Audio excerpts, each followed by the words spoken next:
Well, I'm in Tel Aviv today. I'm going to a wedding in a village next to Jerusalem.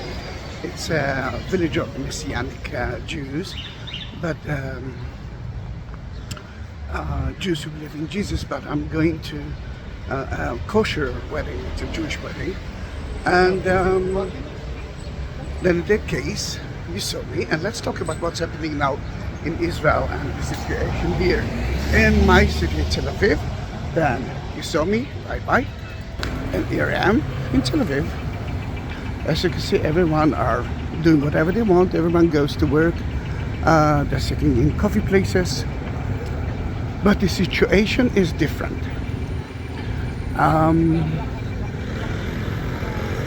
The Jihad Islamic, a terrorist organization, a Palestinian terror organization, decided to, well, they decided many years ago to destroy Israel, but a few days ago, actually let's start with that.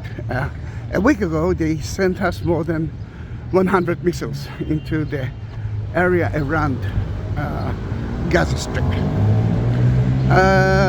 And yesterday and 2 days ago, they sent us another message with 300 missiles. Some of them even, well, they tried to reach Tel Aviv with it without any success. Knock, knock on the wood. And why? Then let's start with that. In my side, there are fanatic people. In their side, there are fanatic people, a little bit more than us, but still fanatic. I'm talking about terror organizations like Hamas, Hezbollah, Jihad Islamic, that their mission is to destroy Israel. For that, they can do everything.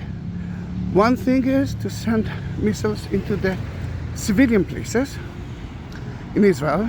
That's the target, to destroy what they actually can do. It doesn't matter if it's in Arabic houses. Wait a minute. Yes. I think it's gonna be better now. It doesn't matter if it's an Arabic village in Israel or a Jewish one.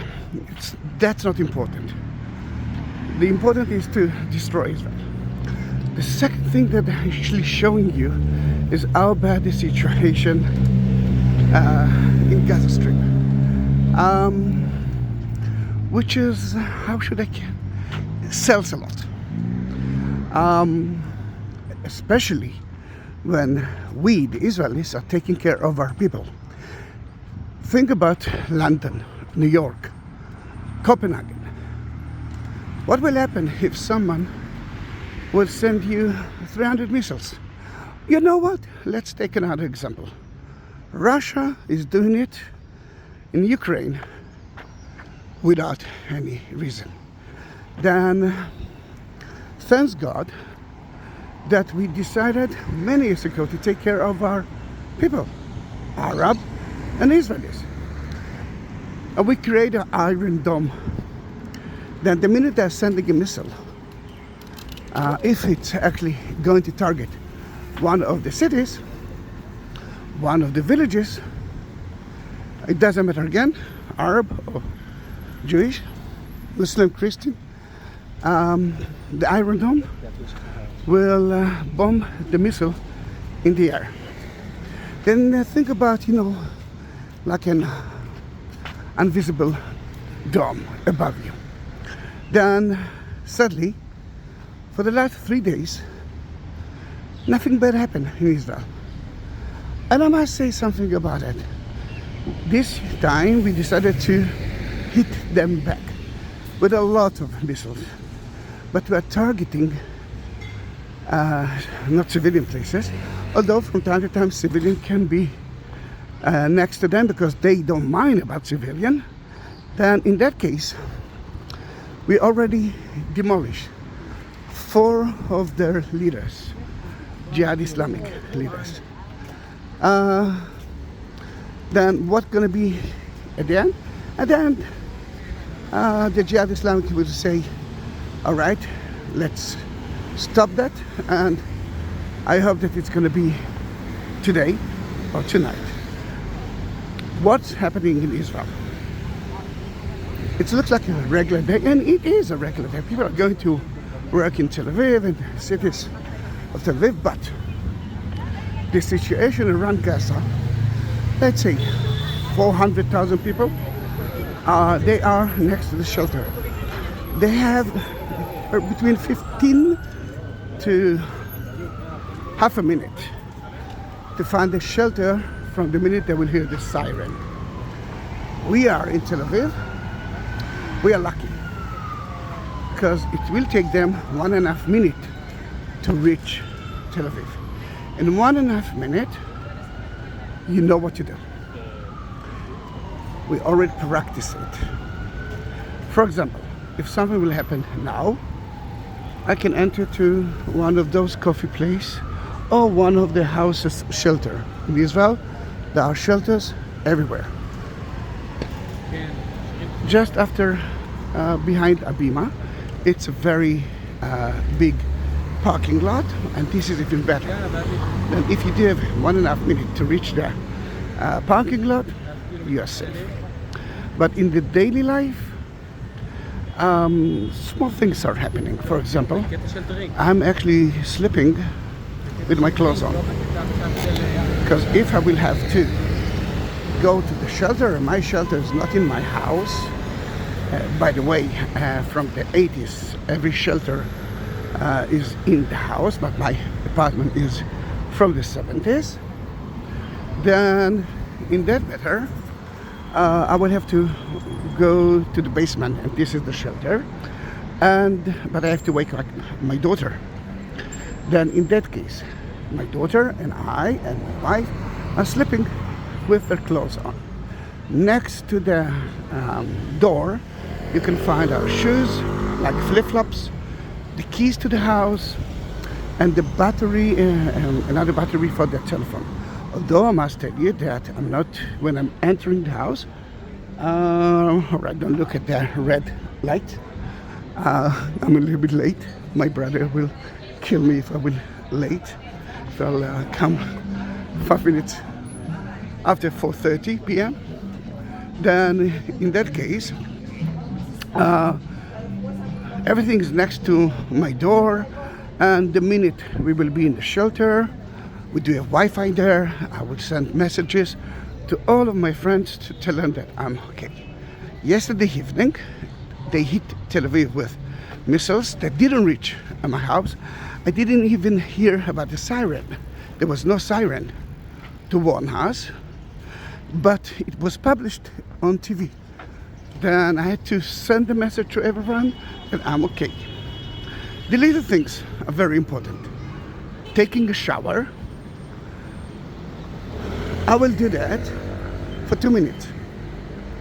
I will dry myself in less than 10 seconds, and I will put my shorts and a t-shirt. Not that I cannot go into the shelter with my neighbors without a t-shirt, but you didn't see me, then you can understand that they might faint because of it. Then the small things are important. Let me show you something here. This is one of the culture center of Tel Aviv, the National Theater, the Philharmonic Hall. And as you see, people are sitting at the coffee places. I must say that it looks like there are less people today, and I can understand them. The people ask, the citizens ask to leave the doors of the entrance door open. We're not locking it anymore until everything will be better. And what else? Yeah, food. It's not really something difficult for us because the supermarkets are open 24 hours a day, and because of the, thank God, the Iron Dome, everyone are working, then it's not a problem. In the cities next to the Gaza Strip, people bought themselves food because of 2 reasons. First of all, there's a fear there. It's an anxiety. I won't tell you that it's not. The people like to eat in those time.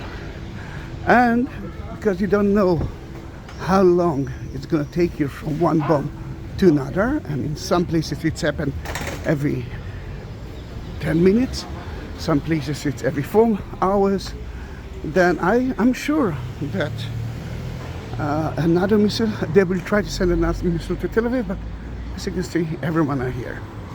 But my eyes always looking for shelters. For example, see, that door is open, then I know that I can enter to their door. What's happened when the siren will be on in the middle of the night? Because the shelter is in the basement, I'm meeting all the neighbors. It's only for 10-15 minutes, but in those 50 minutes everyone brings food, cookies, drinks, even alcohol. Why not? I mean, if that is the situation anyhow, then why not to enjoy it? Now, Gaza Strip was never occupied by Israel. It was occupied by Egypt. And in 1967, it became to be part of Israel, but it's not part of Israel now. It's part of the Palestinians. In the West Bank, they decided to build themselves. Gaza Strip, because they are controlled by different organizations from the West Bank, they decided to destroy us. And by that, they are destroying themselves. People are suffering in Gaza Strip. There are 2 million people who've got no job. Something like 20,000 of them are working in Israel, but now because of the situation, the border is closed. Then they cannot work as well. And the anxiety is actually on both sides. When we are bombing the Hamas, the Jihad Islamic organization, they hear the booms next to their houses, because the Jihad Islamic and the Hamas organization are building their offices and launching their rocket from the civilian area, because we cannot hit civilians. And if someone is hit by us, for us, it's a horrible thing. But that's sadly part of the war. Then in that case, let's pray together that we will find a solution. You must understand that you and me are thinking like Western people. The Hamas, the terrorists, are not. If I will say, instead of Jihad Islamic, Al-Qaeda or ISIS, you will understand it better. But it's the same idea in different names. Jihad Islamic is an Iranic organization, and they're trying to control Israel by that. Are we going to do that? Are we going to give them that opportunity? I'm not sure, because the Iranic, they want to destroy Israel, because we are talking a lot about the nuclear situation of them. Sadly, the Western world, when they see a house who was turned down by an Israeli bomb, and they see children crying, are thinking about us as bad people. Now, you know me. You know that I'm a man of peace. If we're talking about that, this is the Cinematheque, which is quality movies from all over the world, and I love that cinema. Then you know me. I fall with love. I'm afraid now. But am I going to stop my life because of terrorists? The answer is no.